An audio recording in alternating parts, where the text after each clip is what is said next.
Dale Cowan here, Senior Agronomist for Agris-Wanstead Farmers Cooperative.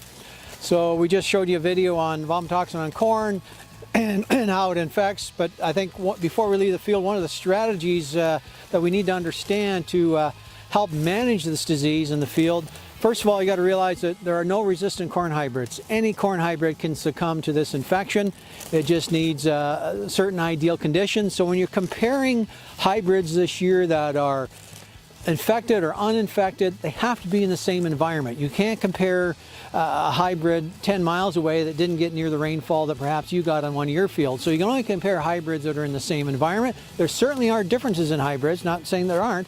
And a lot of that's to do with husk cover, cob orientation, upright or drooped, the timing of the infection, the planting date, the flowering date, crop rotation. These are all things that play into all the moving parts that can cause infection.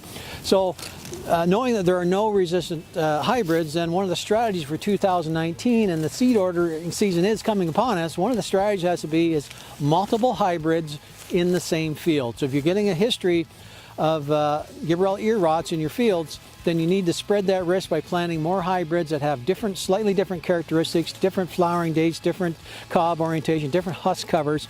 Those are the things that are going to help you mitigate against, saying, an entire field of one hybrid being infected. So going forward, your risk management for 2019 is to start planting 4 or more hybrids in some of your larger fields, just to simply spread that risk, because we don't know which hybrid that's clean this year will be clean next year, because the weather is going to be different, planting day is going to be different, the whole environment's going to change again. So really the only thing you have is in your hybrid selections and using multiple hybrids.